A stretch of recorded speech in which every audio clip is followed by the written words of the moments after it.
Le 3e festival historique de l'Algarve est l'un des plus importants d'Europe. Il se déroule à Portimao sur le circuit international de l'Algarve. Mais laissons le directeur du circuit, Paul Pinheiro, nous en dire plus. C'est un énorme succès. Je trouve l'histoire de l'automobile superbe. Nous avons ici des voitures de 1920 à 1990. Formule 1, Groupe C, GT Tourisme, Formule Ford, Formule 3, Formule 2. Toute l'histoire de l'automobile est ici représentée. C'est phénoménal. En termes de paddock, le public et toutes les personnes qui viennent voir la course peuvent voir les voitures de près. C'est l'un des avantages de ces épreuves qui permet aux personnes de voir les voitures de très très près, comme le Mans Series et les 24 heures du Mans. Et c'est pour ça que les gens se retrouvent tous au paddock. Et c'est aussi pour ça qu'il y a beaucoup de monde dans les paddocks. Un des plateaux phares de ce festival est le GT Sport Car Cup et Italian Historic Car Cup. 3 Alfa Romeo Giulia TZ sont en course, dont une très rare TZ2, seulement 11 fabriquées, un modèle que l'on ne voit quasiment jamais en compétition historique. A noter aussi 6 AC Cobra, l'une des vrais types lightweight de Carlos Monteverde et la très belle Ferrari 250 GT Tour de France.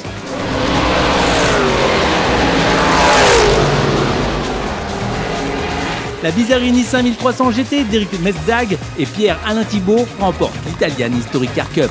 La Cobra de Léo Wayazid l'emporte au scratch en partant de la dernière ligne. Simon Hatfield, le copilote de Léo, laisse exploser sa joie sur le podium.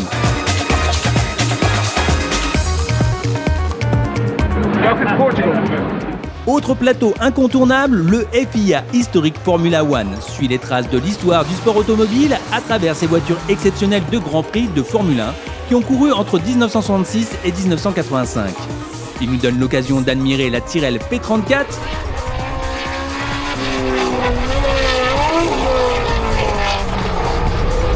ou encore la Brabham BT49. Naturellement, le différentiel de vitesse est important dans cette catégorie, c'est pourquoi 4 classes sont organisées en fonction de l'âge et des caractéristiques techniques de l'automobile.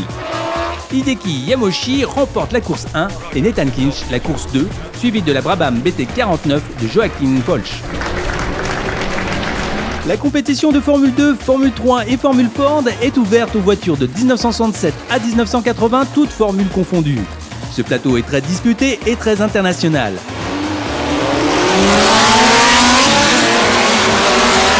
Dans la course 1, c'est Philippe Harper, un Français qui s'impose au volant de sa Ralt RT1 avec plus de 4 secondes d'avance sur son poursuivant.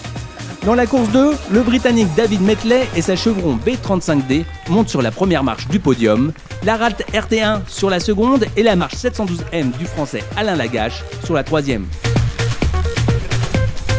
L'événement dans l'événement de ce festival est la réunion annuelle du Club international des anciens pilotes de Grand Prix de Formule 1. Elle donnera lieu à des rencontres inoubliables avec les équipes.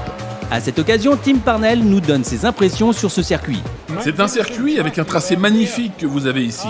J'ai été directeur du Grand Prix de Silverstone et nous venons d'en rénover la piste. Mais vous avez une piste sublime ici. Autre hommage, le Stirling Moss Trophy. 28 voitures s'alignent au départ pour 2 heures de course. Les voitures sont très sollicitées et certaines ne termineront pas l'épreuve, telle que cette Aston Martin DB2.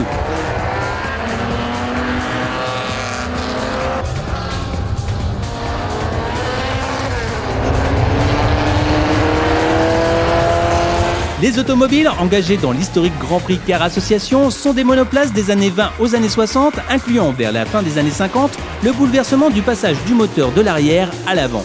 Les amateurs sont toujours ravis par l'odeur spécifique, le son et les frissons que procure cette catégorie hautement contagieuse, comme en témoigne Niam McGear.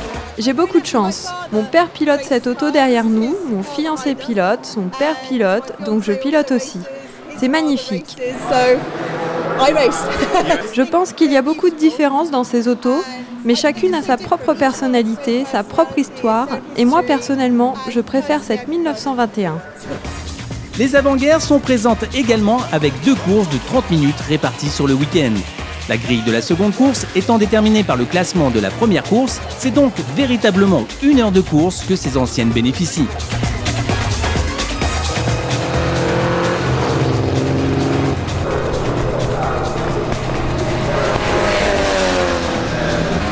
2TC est une catégorie ouverte aux voitures pré-1966 et en dessous de 2 litres de cylindrée, comme cette BMW TI. Nous retrouvons ce plateau sur tous les plus grands meetings d'Europe.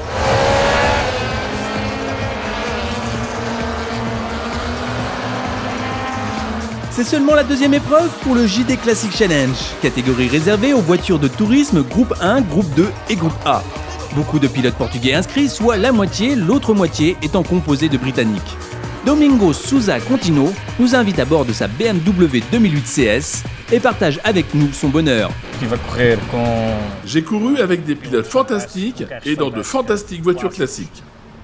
Toutes avec des histoires fantastiques et des situations fantastiques.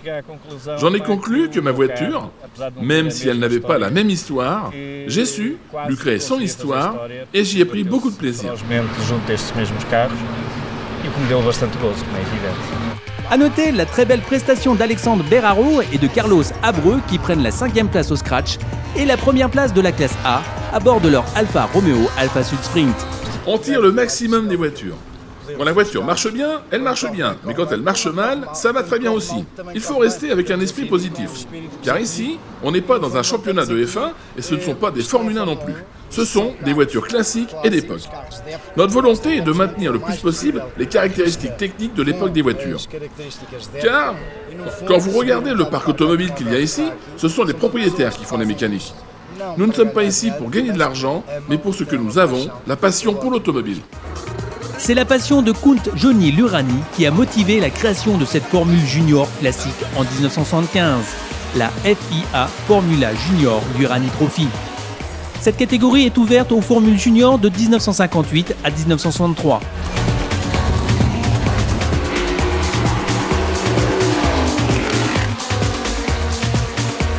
La Branca de Gelmini Tommaso remporte cette catégorie. Plateau fascinant s'il en est, les 1000 km pré-72 prototypes est une série attirant les fabuleuses voitures qui ont couru dans le championnat du monde des prototypes entre 1964 et 1971. Pour 2011, 4 courses sont organisées qui, une fois combinées, feront une course de 1000 km.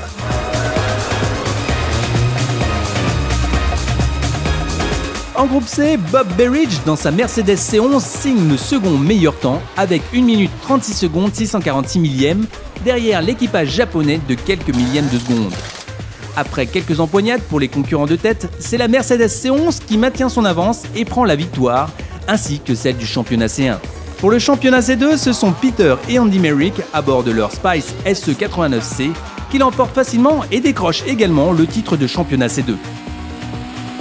Retrouvons un invité de marque en la personne d'Andy Wallace, considéré comme l'un des pilotes d'endurance les plus complets de sa génération, avec entre autres une victoire aux 24 heures du Mans, 3 victoires aux 24 heures de Daytona. Je ne vais piloter aucune auto ce week-end, mais je suis très excité d'être ici. C'est tellement fantastique. Je pense que c'est la 3e édition, mais quand je vois toutes ces voitures, tout ce monde, ce beau temps, je me dis que c'est l'un des meilleurs circuits où il fait bon venir courir en octobre. Car dans la plupart des régions d'Europe, il fait froid en cette saison. Ici, vous avez le beau temps, l'hospitalité chaleureuse portugaise, avec en plus de très belles autos. Je n'ai jamais couru ici. Ça doit être terrible. Assez rude pour courir, mais juste assez pour bien se placer. Surtout avec les différentes hauteurs de la piste, vous ne voyez rien devant, c'est un circuit magnifique qui me rappelle des souvenirs. L'un de mes circuits préférés Spa, et je pense que celui-ci en est assez proche. Cette 3e édition de l'Algarve Historic Festival a été une rétrospective de l'histoire automobile très passionnante. Le circuit international de l'Algarve nous a séduits avec sa piste vallonnée et technique parsemée de courbes aveugles. L'Algarve Historic Festival fait partie sans nul doute du top 10 des événements européens incontournables.